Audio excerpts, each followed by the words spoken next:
Right now, tonight, on the WHAS 1119, the vigils held tonight across the city of Minneapolis.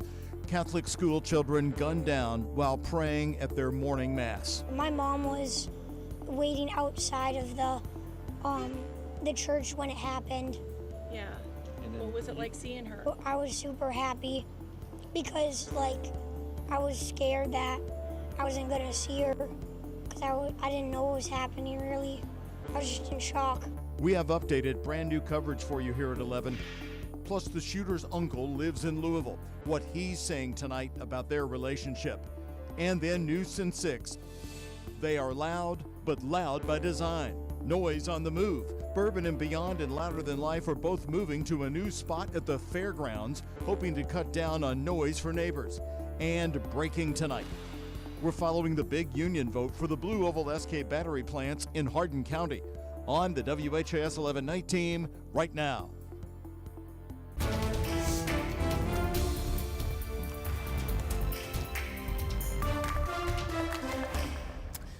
And we begin here at 11 o'clock for you with at least 4 different vigils across the city of Minneapolis happening tonight as the grief of this morning's Catholic school tragedy spilled into the evening hours tonight. Hello, everybody, and thank you very much for joining us on the night team. I'm Doug Prophet.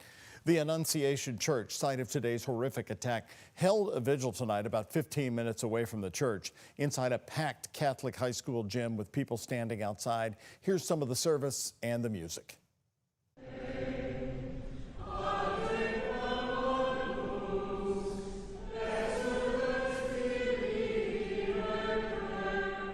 Always they were so motivated by love in the course of this day. I hope, brothers and sisters, that you will join me in praying for them as well as for the families as they really bear this burden and strive to bring love and hope into such a difficult situation. May the God of all consolation bless you. Some of the scenes there earlier. Now, 2 children are dead, 17 people injured. The shooter's uncle lives here in Louisville. His comments about their relationship in just a moment. But first, frightened parents rushing to school, hoping their children were spared. Classes had just started at the church on Monday. ABC's Christiane Cordero is in Minneapolis. Tonight, a candlelight vigil is bringing a tight-knit community even closer after 2 children, 8 and 10 years old, were killed while attending morning mass at the church next to their parish school. 17 others were injured. The shooter, according to investigators, died by suicide. Minneapolis police say just before 8:30 a.m., the shooter, armed with a rifle, a shotgun, and a pistol, fired the weapons through the windows of Annunciation Catholic School's church, targeting worshipers sitting in the pews. I was just at church, and I heard something really loud, I thought it was fireworks in the church, and then I saw the shooting, and I was like, oh my gosh, I'm so scared. It was right beside me. I was 2 seats away from the stained glass windows. My friend got hit in the back. Did he go to the hospital? Yeah, he went to the hospital. Frightened parents rushed to the school, hoping their children were spared. Among the 17 people injured are 14 children as young as 6 years old, according to police. Several remain in the hospital. I believe all of them have their parents with them now, and they are all expected to survive. Driver's license information reviewed by ABC News described Westman as a female. A name change application for a minor born on the same date was approved in 2020, changing the name Robert Westman to Robin Westman. Police say Westman had no prior criminal history. The FBI says it is investigating the shooting as an act of domestic terrorism and a hate crime targeting Catholics. Minneapolis Mayor Jacob Frey angry and emotional, rejecting offers of the usual thoughts and prayers. Right now, while thoughts and prayers are great, they are not adequate. Thousands of people attended tonight's vigil, with community leaders calling for an end to gun violence. Christiane Cordero, ABC News, Minneapolis, Minnesota. The 3 adults who were shot today were parishioners in their 80s. All are expected to survive, and a possible smoke bomb was also discovered at the scene. Police say Westman acted alone. Again, the FBI, as you heard there, is investigating the shooting as an act of domestic terrorism and a hate crime targeting Catholics. Police say so far a motive is not known. Well, former Kentucky state lawmaker Bob Hellringer of Louisville is Westman's uncle. Hellringer telling the Associated Press he had not seen him in a few years. Quote, "It's an unspeakable tragedy. We're praying for my sister and her other children, and also, obviously, for these poor, poor children. He was my nephew, and I wish he had shot me instead of innocent school children." Hellringer goes on to say, "I barely knew him. They, Robin's family, never lived in Louisville. They lived in Minnesota." End quote from Bob Hellringer tonight. Now, we've also contacted Bob for comment to WHAS 11, but we have not yet heard back.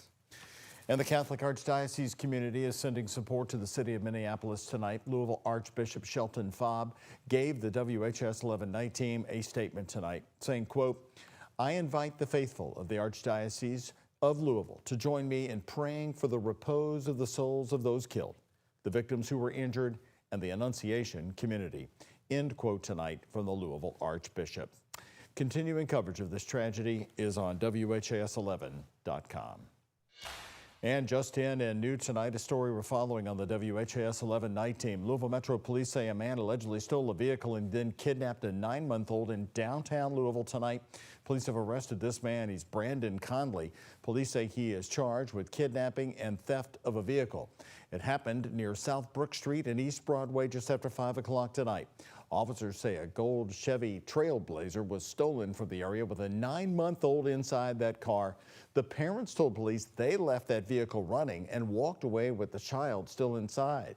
They saw a man get into their vehicle and then drive off with their baby still in that vehicle. Now, the staff at Louisville's Jewish Hospital say the man arrived to that hospital, dropped the baby off in the lobby, and then fled the scene. Officers were able to find the vehicle a little later at 27th and Ali, and that's where they made the arrest. Another teenager has been charged with murder in a teenage boy's death back in June in Louisville. Just last week, a different 16-year-old was arrested for the very same shooting. Both teenagers are charged with murder tonight. These arrests are in connection with the June 23rd homicide.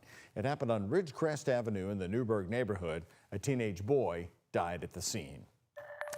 And right now, we want to let you know we're on standby to possibly bring you the results any moment now of a major union vote that's been underway this evening. UAW union leaders telling us moments ago they are still counting those votes. Now, that count started 3 hours ago for the possible unionization of Kentucky's Blue Oval SK battery plant just south of Louisville.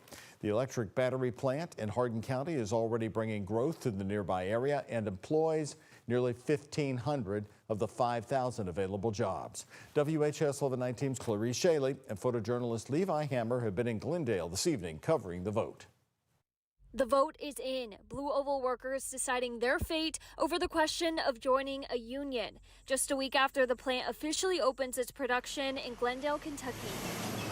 The tiny town of Glendale, Kentucky, 2 minutes down the road from the plant, is noticeably busier. Some people who come by as customers are stopping by saying they're visiting someone who just started working there or they just recently moved to the area. Mary Spock's small business gift shop has seen the difference, along with Tony York's restaurant. It really helps your business at lunchtime more. It's been less than a year since the union push began for workers here at Blue Oval SK battery plant. Employees say they want job security and a safer work environment. When it comes to a unionized plant, bringing jobs and development to the area, businesses are all for it. If that gives them job security, they're more likely to stay. If they're more likely to stay, then they're more likely to get to know the local community. People with good income have more expendable money to go out, so everything's positive to me. In the close-knit community of Glendale of Hardin County. When you stand here downtown, you don't even know that battery plant is there. They're not worried about the possible boom in business,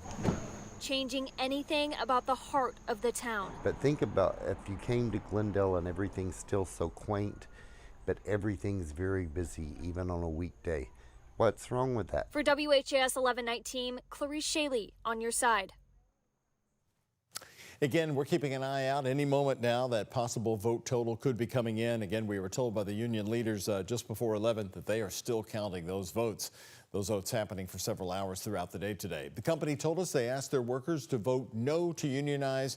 Assistant Plant Manager Ben Gassman saying, quote, "Our team members are determined to produce best in-class batteries. The UAW will only hold our team back." On Monday, a Raywick, Kentucky firefighter died just days after a rollover crash in Marion County, Kentucky. That crash happening on Friday night. 2 firefighters with the Raywick Fire Department were seriously injured after a fire apparatus rolled over their tanker truck while on a run on Friday. One of the firefighters was 51-year-old Brian Hatt. He died at University Hospital this week. We now have information on his funeral services. Services will be held at 2 o'clock this Saturday afternoon, August 30th, at the Marion County Events Center. The visitation is from 3 to 8 p.m. on Friday, this Friday, and then 9 a.m. to 2 p.m. Saturday at the Marion County Events Center for Brian Hatt. In his obituary, it shares, quote, "He proudly served his country in the United States Army and continued a life of service as a volunteer firefighter with the Raywick Fire Department. His quick wit, kindness, and willingness to lend a hand touched everyone who knew him." An organization in Radcliffe, Kentucky, whose mission is to support veterans and their families financially, now has a temporary restraining order filed against it. The organization, called C&P Garage, is closed until further notice. Today, Kentucky Attorney General Russell Coleman announced a court order, a restraining order against the organization accused of taking advantage of Kentucky's veterans. According to the complaint, more than $125,000 of the organization's money was spent on gambling and at restaurants. As a result, Kentucky veterans and their families have faced unnecessary delays and the denial of their benefits. In 2023, the VA sent a letter demanding C&P Garage immediately cease its illegal activities, but the organization continued.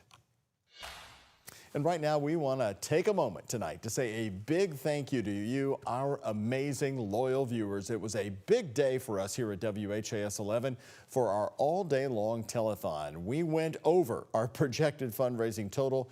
All that money is going to be helping Louisville Metro Animal Services. We partnered with Louisville Metro Animal Services for our special day-long telethon. You heard powerful adoption stories, met some of the dogs and cats looking for their forever homes, and you learned how your support can give pets a second chance at Metro Animal Services. The money will now complete a special dome project for the pets at the shelter. Justin Franklin, new tonight, told us how it will work. So we have a dome, literally shaped as a big dome. It's just, we normally used it for storage, so we've taken half of it out, all the stuff out, and we're going to put 2 play yards in there. And it's going to have agility equipment. It's going to be in, and we're doing this so they can have an indoor play yard when it snow, rains, it's too hot, it's too cold. Because we have 4 outside play yards, but we can't use them when the weather doesn't allow it. Justin is the Assistant Director of Metro Animal Services. Now, with everybody's help, take a look. We were able to raise our goal and then go over it a little bit. By the end of our amazing telethon, we raised $31,816. Woohoo! Thank you so much. This was triple the amount we raised last year. Justin told us our fundraiser will not only finish the dome project, but will allow them to do more at the shelter than they thought. So once again, a big thank you, Kentuckiana. Don't go to bed just yet. Stay with us. Another brand new story is ahead for you on the night team. Noise on the move. 2 beloved music festivals next month are changing locations at the fairgrounds. Neighbors complained. Jose Alonso reports on the solution about the noise next on the WHAS 11 night team.